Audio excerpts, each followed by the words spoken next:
Welcome. Welcome to Stories with Lynn. Stories with Lynn are warm stories. My friends say that they're memorable. They urge me to share them with you. I hope you find them refreshing. I hope you find them a lift for your day. Oh, and be forewarned, because there may be a surprise in them. Because don't all good stories have a surprise in them? Welcome. Welcome to Stories with Lynn.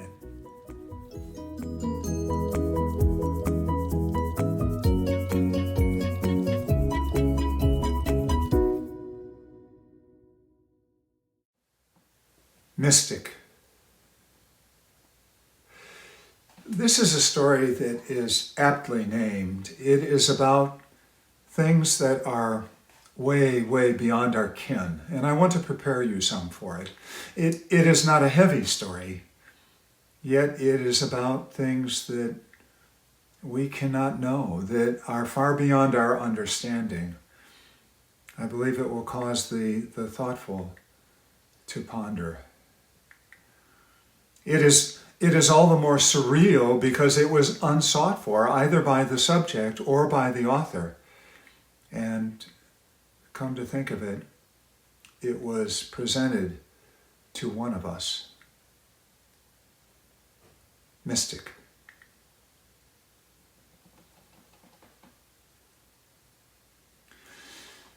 One wouldn't think Frank was a mystic, least of all him.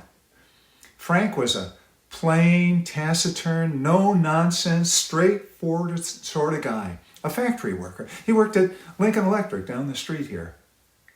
A doer, he did things in good-sized chunks.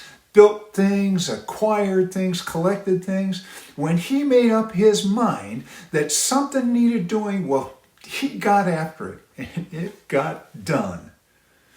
There may be some rough edges, some places where the finishing details were unimportant to him, but my golly, it would work, and he'd be on to the next thing.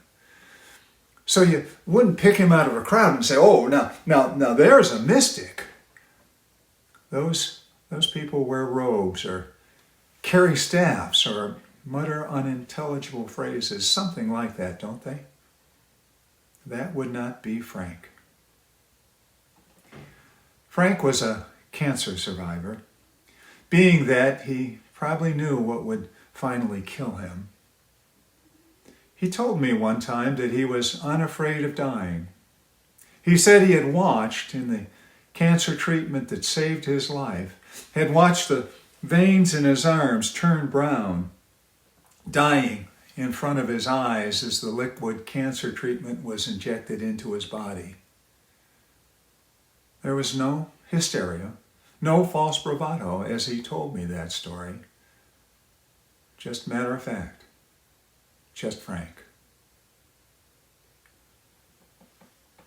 Unafraid of dying. Come to think of it, if one is unafraid of dying, what can one be afraid of? Maybe that's another thing that Frank taught me. Frank told me this story. I was in the Navy, 1953, a radio technician.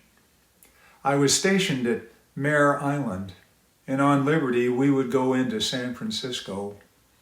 Well, one Saturday night, my buddy Dave and me, we were coming home after sampling the San Francisco nightlife. We were driving across the bridges that go from island to island, across San Francisco Bay to Oakland. I was dozing in the front seat. He was driving. He fell asleep too, and we went off the road on one of those islands, through an admiral's lawn, and hit a palm tree at the water's edge. If that palm tree hadn't been there, well, that would have been the end of it. But it was, and I went through the windshield. While I was unconscious, I became aware that I was in a different world. It was a world of fog, of mist, and there was a tunnel. and there was a voice that was speaking to me. It wasn't a voice, it was just thought, really, just intelligence. I haven't a clue what it was. I was very agitated, so I asked the voice, what will my parents think? And the voice said, don't worry. How long have I been here? What time is it? There is no time, said the voice. Gradually, I became used to it. I saw little spheres, golden. I realized that they were souls. It was very peaceful. I was very comfortable. The spheres were going toward a big golden sphere. They were going to go around the universe in that. I wanted to go. But the voice said, you can't go. Oh, what the heck? How long do I have to be here? You have to go back. Oh, why? I don't want to. There's something you have to do. And before I could say what, boom, I was back. There was other stuff that happened while I was gone. I remember looking down on myself lying on the operating table. It turned out I had over 400 stitches, but most of it I forgot. This was the story that Frank told me in pretty much his own words and manner. It was such a wild yet profound story that I asked him to repeat it so I could take notes. And I wrote it up for him. He read it, nodded once, and said it was pretty much accurate.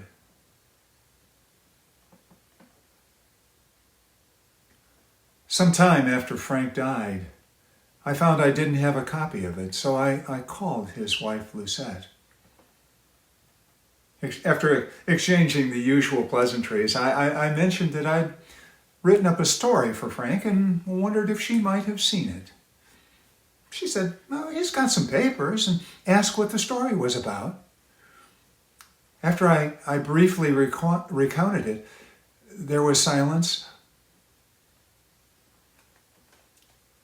Not wishing to interrupt a widow's grief, I respected it. Why did I call? I should have waited.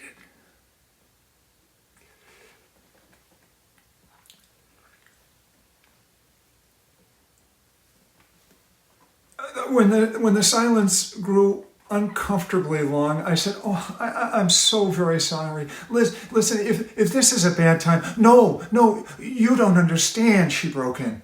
I've never heard that story. Frank never told me. It's just that after Frank died, our daughter was visited in her room by a golden globe. It wasn't threatening. She wasn't uncomfortable. She didn't know what it was.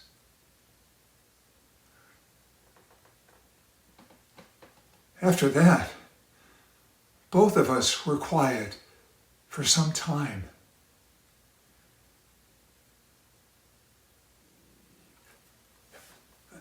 This is a true story. Every bit of it, every word, it happened just like that. One wouldn't think Frank was a mystic.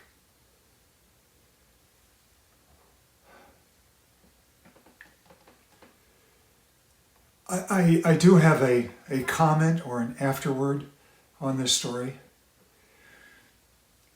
This story seems to be a contemporary version of the afterlife, resurrection, or reincarnation, whichever you prefer. It is the hope that it can provide comfort to those facing that, for themselves or for a loved one, on a more eminent basis. I will leave it to you to determine the type of place that Frank has gone.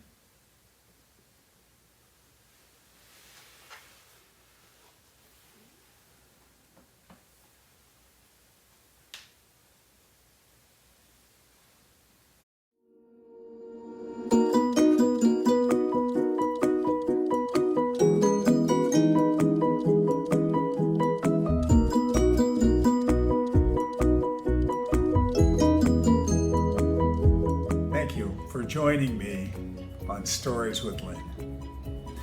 You can help me. If you enjoyed these stories, please like and subscribe. That's the lifeblood of these channels. Share this with your friends. Please comment. Tell me what this story invoked with you. What memories came to you through this story? And if you know of other wonderful stories you'd like to hear on Stories with Lynn, please put that in the comments. Thanks again. Thank you for joining me at Stories with Lynn.